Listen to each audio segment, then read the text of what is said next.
राधे राधे भक्तों, श्री कुंज बिहारी श्री हरदास। भक्तों, हम सब राधा दास है और राधा दास से भी कभी जाने अनजाने में गलतियां हो ही जाती हैं। हम दूसरों की क्या कहें, खुद से भी अपनी गलती हो ही जाती है। लेकिन जब हमारी राधा रानी, हमारी किशोरी जी इस चीज़ का सुनहरा अवसर प्रदान करती है तो हम इससे पीछे क्यों रहें। क्योंकि भक्तों, कहते हैं चैत्र मास की कृष्ण पक्ष की जो एकादशी आ रही है वो पाप मोचनी एकादशी है। इस व्रत को करने से अपने इस जीवन के सारे जाने अनजाने में छोटे बड़े जैसे भी पाप है सब नष्ट हो जाते हैं। तो सुनहरा अवसर है तो क्यों न इसका लाभ उठाया जाए। कहते हैं, इसकी एक छोटी सी कथा हम आप लोग को सुनाने जा रहे हैं। कहते एक बार राजा मानधाता ने हमारे लोका ऋषि जो ऋषि मुनि थे उनसे पूछा कि प्रभु ये बताइए ऋषि महाराज जी कि जब हमारे मनुष्य जो जाने अनजाने में गलतियां हो जाती हैं तो उसको कैसे नष्ट करें, इसके क्या उपाय हैं, इसको कैसे करना चाहिए। तो उन्होंने बहुत ही प्यारा एक पौराणिक कथा उन्होंने सुनाई जिसको हम लोग को ज़रूर सुनना चाहिए।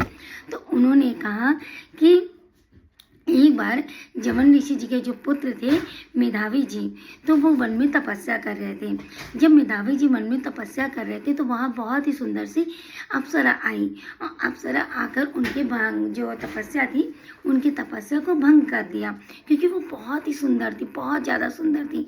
उनकी तपस्या को भंग किया और साथ ही साथ ये भी देखा मेधावी जी भी उसकी सुंदरता से मोहित हो गए और उन्होंने भी अपने जो जितनी भी क्रियाएं थी उन्होंने करी। लेकिन जब उनको बाद में ये होश आया कि अरे ये मेरे से तो बहुत बड़ी गलती हो गई, तो उन्होंने उस अप्सरा को श्राप दिया कि तुम पिशाचिनी बन जाओ। लेकिन जैसे उन्होंने श्राप दिया तो वो अप्सरा हमारे ऋषि जी के हमारे मेधावी ऋषि जी के चरणों में पड़ गई और उनसे क्षमा मांगने लगी। तो बोले कि देखो तुम ऐसा करना, पाप मोक्षी एकादशी करना, तुम्हारे सारे पाप नष्ट हो जाएंगे।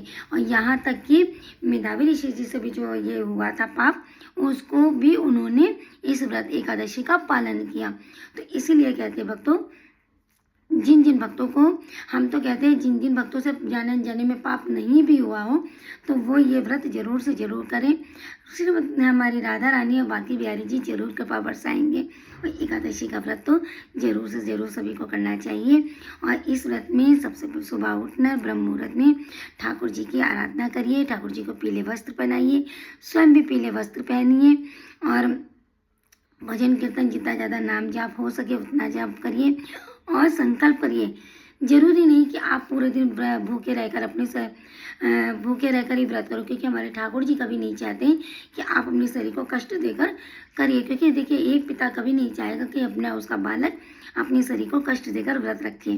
तो जितनी जल्दी समर्थ हो उस हिसाब से करिए और एक संकल्प जरूर लीजिए कि अपने सीधे हाथ पे थोड़ा सा जल लीजिए, जल पे अक्षत डालिए, 11 लौंग डालिए, एक सुपारी रखिए और थोड़ा सा कुमकुम डालकर अपने दूसरे हथेली से इस तरह बंद करके संकल्प करिए कि हे भगवान विष्णु जी, हे नारायण जी, हे बाकी बिहारी, जो भी आपके इष्ट हैं, तो उनके करिए मैं ये संकल्प ले रहा हूँ, मैं एकादशी का व्रत कर रहा हूँ या कर रही हूँ, तो आप मेरे व्रत को ऐसे पूर्ण करने में मेरी सहायता प्रदान करिए। तो इस तरीके से संकल्प करना है। और सबसे बड़ी बात है कि ज़्यादा से ज़्यादा नाम उच्चारण करना है। और एक सबसे बड़ी बात है जो पाप मोचनी एकादशी में करना चाहिए, एक घड़ा लेना है, घड़े में जल भरकर उसको सुबह जब पूजा करें तो जल भर कर रख दें और शाम को उसे किसी भी मंदिर में जाकर या किसी ब्राह्मण देवता को उस जल से जो भरा घड़ा है उसे उसको उनको दक्षिणा स्वरूप में सबको भेंट कर दें। तो ये जरूर से जरूर कार्य करिएगा और तो लाभ इसका जरूर से जरूर उठाइएगा। तो सभी को पाप मोचनी एकादशी की ढेरों सारी शुभकामनाएं। परम श्री ठाकुर बाकी बिहारी राधा रानी की कृपा आप सब पे खूब बरसती रहे। सभी लोग स्वस्थ रहे, मस्त रहे। सभी को राधे राधे। श्री कुंज बिहारी श्री हरदास। राधे राधे।